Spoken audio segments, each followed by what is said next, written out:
Spring 1917, World War I rages in Europe. It is also taking place in poor Portugal, which is then ruled by a fiercely anti-church regime. And it is here, near the village of Fátima, located in a poor region about 100 kilometers north of the capital Lisbon, that a series of strange events begin to unfold, culminating in what history now refers to as the miracle of the sun. In mid-May, 3 children, 10-year-old Lucia Dos Santos, her 9-year-old cousin Francisco, and 7-year-old cousin Jacinta, are herding sheep in a sloping field in the Cova da Iria Valley when lightning strikes the ground next to them. The frightened children run down the slope towards an oak tree. As they approach it, another bolt of lightning passes through the tree, but instead of fire, a golden aura bathes the oak, and a woman dressed in a white dress appears above. The children said that she shone brighter than the sun.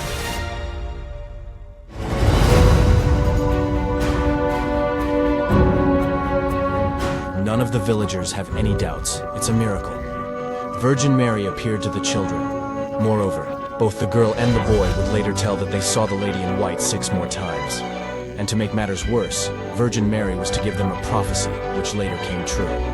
She is said to have predicted the Second World War, or the assassination of the Pope, which took place 64 years later.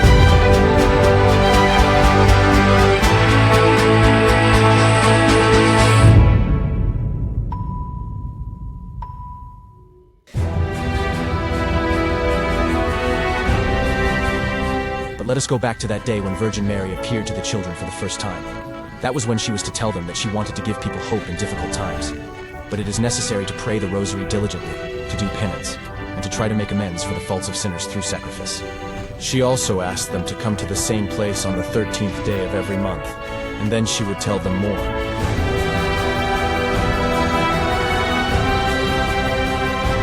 The children shared the experience with their families. And when they went to the second meeting exactly 1 month later, on the 13th of June, they were accompanied by several relatives. But they did not see any apparition. But they watched in disbelief the children, who were gazing over the massive tree and communicating with someone as if in a trance.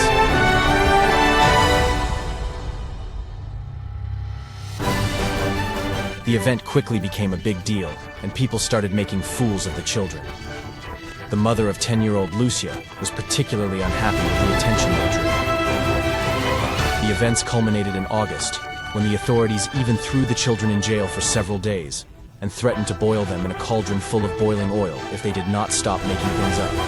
August was also the only month when Virgin Mary did not appear to the children on the 13th, but later, August 19th, when they were released from prison.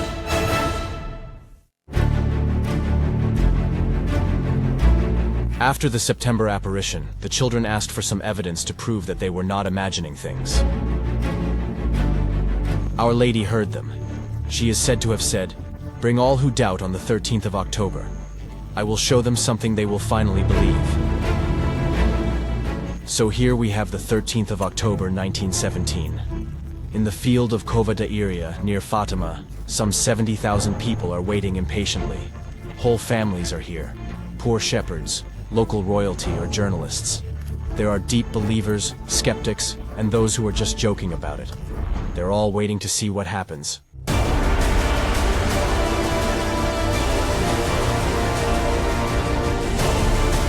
It rains all morning, but the sky suddenly clears up after noon, and then it comes. The sun appears, and according to the later accounts of those present, bathes the whole area in fantastic rainbow colors. The disk of the sun itself seems to dance in the sky, moving back and forth, rotating, shrinking, and growing larger. People gaze at the sky in wonder, praying in penitence or waiting in panic for the last judgment to begin. The vast majority of them are convinced that they have just seen a miracle that people are starting to call the miracle of the sun.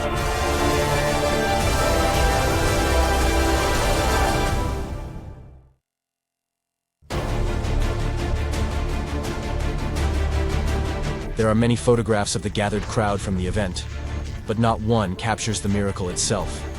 Scientists later tried to get to the bottom of the mystery, explaining it as a so-called halo phenomenon, a rare refraction of light, or they thought it was the visual congestion that occurs with prolonged direct observation of the sun, which causes color hallucinations.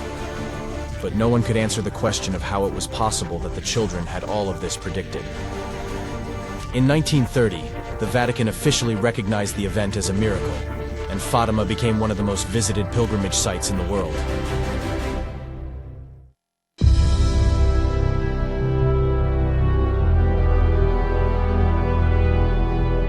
But the story of the miracle does not end here. On the contrary, a great wave of interest in the event is sparked in 1942, when Lucia Dos Santos, then a 35-year-old nun at the convent of St. Dorothy in Pontevedra, Spain, begins to reveal her notes. In them, she is said to have recorded everything Virgin Mary told them that day in 1917.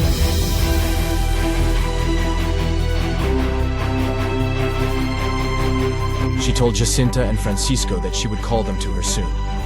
Indeed, both children died of the Spanish flu not long after the miracle of Fátima. Another prediction concerned the Second World War.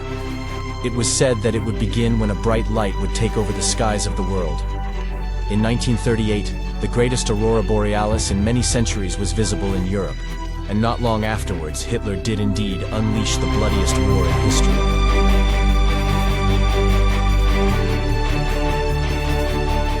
The third prophecy of Fátima has long been a mystery.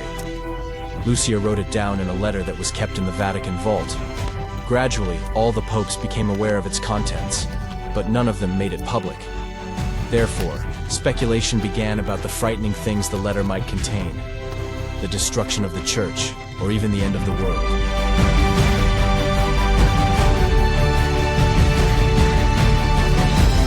The speculations were put to an end only in the year 2000 by Pope John Paul II. He announced that the text predicted an attack the head of the Catholic Church, the Pope himself. 2 decades earlier, in 1981, this threat came true. John Paul II nearly died in an assassination attempt by the Turkish Ali Akşa, and therefore concluded that there was no reason to keep this prophecy secret any longer. However, especially because of the long period that elapsed between the assassination and the publication of the text, this explanation did not satisfy everyone. There are still opinions that the Church has not communicated the whole truth, and that the prophecy actually contains much more serious facts. But Sister Lucia Dos Santos, aged 93, confirmed that the prophecy was published exactly as she heard it more than 80 years ago.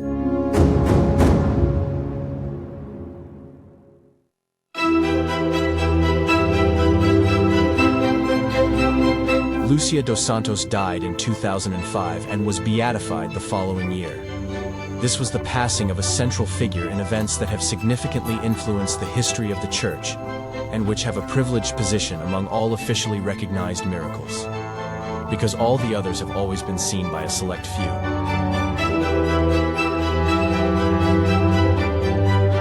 It was different with the miracle of the sun in Fátima. It was seen by tens of thousands of people, and therefore even the skeptics must admit that something extraordinary has indeed happened.